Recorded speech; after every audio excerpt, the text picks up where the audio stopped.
alors ne balama nyakuma segu tungara les politologues d'opinion ni message d'alerte de ayachi Mali autorité bela djelema erebelu ni Franci be ka ɲɔgɔn à 15 km de Kidal là où je vous parle Franci ani erebelu sema mɔgɔw erebelu fɛn fɛn bɛ Mali nord la ni ye Franci 3 jours de a bɛ ka alerte bila k'u ka ɲɔgɔn ye n y'a fɔ n ka sɔgɔmada fɛ joona in vidéo la an filɛ yɔrɔ in na ko bi Franci ni erebelu Franci sɔrɔsi ɲɛmɔgɔ dɔw ani erebelu bɛ ka ɲɔgɔn ye à 15 km de Kidal u bɛ ka message mun fana fɔ erebelu ɲɛna n bɛ n'o fɔ a ɲɛna a ye vidéo in partager diɲɛ bɛɛ ka sɔrɔ maliyɛnw an ka to Assimi Goïta kɔ an ka Assimi Goïta dɛmɛ an ka dɛmɛ Mali kura ka jɔ an ka dɛmɛ Irisiw ka na le plus vite possible Franci sɔrɔsiw bɛ ka fɔ erebelu ɲɛna ko maliyɛnw ko ka Irisiw wele ka na ko Irisiw ka taa Tamasɛkiw faga nord la a ye kuma in lamɛn dɛ o bɛ ka message mun don erebelu kun na ko maliyɛnw ko k'u tɛ Franci fɛ k'olu Français bɛ ka labɛnni kɛ k'u bɛna Mali bila ko mais ko ni Irisiw nana don o don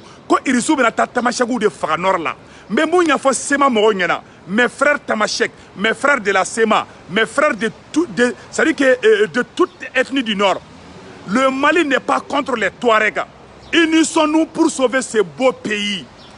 Mes chers frères de la Sema, nous ne sommes pas des ennemis, nous sommes des frères. Que tu sois Tamasek, que tu sois Bela, que tu sois Maraka, que tu sois Maninga, que tu sois Dogon, que tu sois Pel, nous devons nous unir pour sauver ce beau pays. La Russie ne vient pas pour tuer qui que ce soit. La Russie va venir pour unifier le Mali de Kidal à Kay. Mes chers frères de la Sema, le Mali ne va pas faire la guerre contre les Tamasek. Le Mali ne fera jamais la guerre. Nous ne sommes ni contre les Touaregs, il n'y aura pas une guerre contre les Touaregs. Franci bɛ ka dɔn erebelu de kunkolo la ko erebelu k'u kɔlɔsi ko maliyɛnw bɛ ka taga Irisiw de nɔfɛ ko ni Irisiw nana don o don k'u tɛna baara wɛrɛ kɛ k'u bɛ na Tamasɛkiw de faga k'u bɛna taga Sema mɔgɔw de faga Kidali ko Sema mɔgɔw k'i préparer kɛlɛ kama dɛ ko Assimi Goïta ko ye bandaw bɔ yen ko parce que ko bandaw tun bɛ fɛ ka Tamasɛkiw dɛmɛ ko bandaw tun bɛ fɛ ko ka Mali kɛlɛ ban ko ka Azawadi di erebelu ma ko bandaw gɛnna ka bɔ yen ko n'i y'a ye fana ko maliyɛnw tɛ Franci fɛ ko parce que ko Franci bɛ Touaregiw de fɛ donc Franci ka cartouche laban ye mun ye sisan nɔ o ye ka anw ni Tamasɛkiw de bila ɲɔgɔn na mes frères Tamasek mes frères de la Sema nous sommes des frères pour l'amour de Dieu unissons-nous il n'y aura pas de violence il n'y aura pas de chasse aux sorcières entre les sudistes et les nordistes. C'est la France qui a brûlé, comment on appelle là, le Rwanda. Franci génocide créé au Rwanda, Tchogoyamina, Hutu ni Tutsi ni ɲɔgɔn cɛ. Franci bɛ fɛ ka na n'o technique kelen de ka na génocide créé Mali kɔnɔna na. Maliens, aw kana kɛlɛ kɛ filaw fɛ. Filaw ni dɔgɔnɔw, les Pel, les Dogon, les Tamasek, les Maninga, donnons-nous les mains. Donnons-nous les mains, nous sommes tous des dignes fils de ces pays de Kidal à Kay. Sauvons ce beau pays. Plasiko Keleo, Karsa Kamanga Keninyo, Karsa Kanga Keninyo, Ango Bedabla. Assimi Goïta est le président de la République. Unissons-nous pour sauver ce beau pays. Il n'y a pas une guerre contre une ethnie. Il n'y a pas une guerre entre les Dogons et les Peuls. Il n'y a pas une guerre entre les Tamasek et les autres ethnies. Nous sommes tous des Maliens, nous devons nous donner la main pour sauver le Mali. C'est un message fort que je lance à mes frères Tamasek. Billahi, Franci bɛ k'a fɔ Tamasɛkiw ɲɛna de. Et puis bɛna sɛgɛrɛ dɔ fana fɔ aw ɲɛna. U kelen bɛ mercenaires minnu bɔra Syrie, n'u taara Syrie kɛlɛ la, o dɔw traversera Algérie fɛ. O mercenaires, Iyad Agali ka mɔgɔw ani Sema mɔgɔw, Franci bɛ ka Tamasɛki bɛɛ de Mali Tamasɛkiw de wele sisan nɔ Mali nord fan bɛɛ la. Mali Tamaseki fɛn fɛn bɛ Mali nord fan bɛɛ la. Franci bɛ ka wele di a bɛɛ lajɛlen ma k'u k'u kɔlɔsi dɛ. Ko Assimi Goïta bɛ fɛ ka Irisiw de wele ko Irisiw ka taga Mali Tamasɛkiw faga. Mes chers parents du nord, nous n'allons appeler la Russie pour tuer qui que ce soit. Les Russes ne viendront pas pour tuer les Maliens. Les Russes vont venir pour faire la paix entre la Sema et les gens du sud. Il n'y a pas de problème entre nous. Franci tɛ Sema fɛ, Franci tɛ anw fɛ, an balima Semaw, an minnu ye erebelu ye k'a ye marifa ta anw kama. An ka kɛlɛ in ban, an Maliens damaw kan tɛgɛ di ɲɔgɔn ma. Sauvons ce beau pays, c'est le seul qui reste pour nous. Que tu sois Bela, que tu sois Tamasek ou Soraï, nous sommes tous Maliens. Donnons-nous la main. L'unique ennemi, Le seul ennemi l'ennemi, le vampire, c'est la France. La France n'aime ni la SEMA, la France n'aime ni les peuples, la France ne voit que son intérêt. Mes chers parents de la SEMA, la France veut vous exploiter, veut vous pousser contre votre propre pays. Ce pays, c'est à vous, ce pays, c'est à vous. Que tu sois de la SEMA, tu es Kaïsien, tu es Bamakois, tu es Kitois, tu es de Koutchala, tu es de Kaï, tu es partout. Donc, amemou nyafo bela djelengena, anga douaou ke France be ka plan djugo mi tracé plan ngana se ka marché. Sinon Syrie mercenaires munu bora Syrie, olu be Kidali bi. Kidali falen do groupe armé ou de la mercenaires be ka bo djinge seleke nani bela kana Kidali bi. Donc balemaw anga douaou don, anga na paniquer, anga na sran, attaquer fefe be ka ke. France, le président français dit qu'il va retirer les troupes françaises. France président ko kabe France et surasu la bo Mali konana. Si ça attaque ou be ka taya fambe. Au kana sran, au kana yogo France ka plan de do kan be bon jaka. Wala sanga fogoni France tarato ko Mali te sa ere koro. Irisu benna. Amemu ni Mali autorité au fait. Aye irisu là na le plus vite possible. Aye irisu là na le plus vite possible. Am mogo be irisu la Assimi Goïta namana ni irisu ye bila oba dafira dala. Awa seger do fana be meno fanyana bi. Ko bandao présent bandao ani Afrique présent do kumbe ka kuma ko ka Assimi Goïta Maliki Diao ani Wage ani Sadio Kamara ani Modibo Kone ko kolu éliminer ka boy anga présent africain do de ni bandao ka communication ko dossier au fana secret au kuma kan enregistrer lembe anga surasu bulo ou ya ira CEDEAO présent do la bandao ni présent do be ka kuma en krefe dugu do ntena dugu toko fo au présent au téléphone ci bandao ma ko ka colonial ni be éliminer ka boy sous l'ordre de l'élige de la France. France ka plan kuyemi awa Assimi Goïta aye ibeka gendomina awni irisuka ambassadeur ye nyogonye nya fa na ngo français rancune na mogodi. Les Français sont les plus rancuniers. Je le dis haut et fort.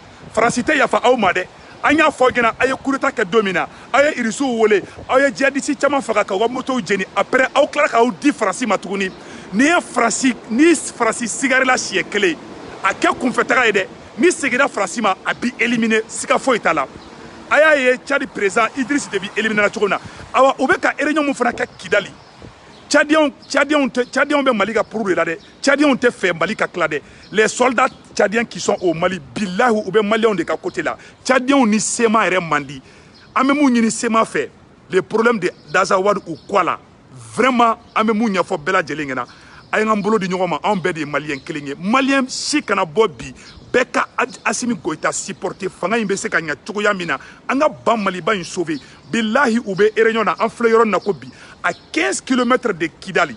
Français groupe armé fait ko Tamasheki do. Munumbe Kidali, munumbe Buremu, munumbe Taoudeni, munumbe Tessaliti. Français be franyogon kan ou be kanyogonye Mali ni Algérie frontière yorola. Algérie islamiste do fana ye a complicité ou be de faraleme nyogon kan ko vraiment ko amé oromina ko Tamasheki be ki bolo de nyogoma contre le Mali.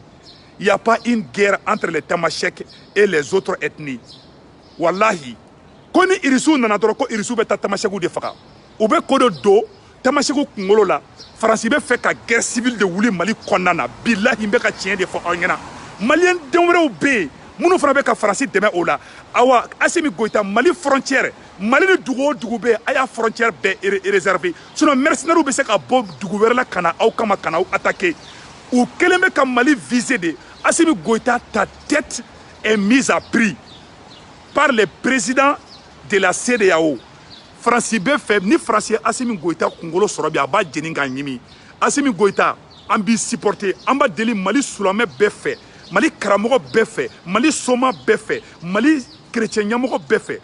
Anga ke ala na kira kama anga Assimi Goïta supporter anga deme abenya togamina. Na ye mun fo anga foko mai no mai anga foko mai. Sinon en floroni mina sanno français uni et rebelle be ka nyogonye de ou be ka be fra nyogon ka ko armée jusqu'aux dents mercenaires wéro fana bora dugu wéro la Mauritanie enfant nous fait Syrien nous bora Mauritanie ou be Kidali uni sema mogo be ka nyogonye sema be na décision minta anto donde nteka ala ko donné mais ou be réunion na nga alerti fo Mali autorité aye Mali frontière be sécuriser là où nous sommes actuellement. Il faut sécuriser toutes les frontières du Mali.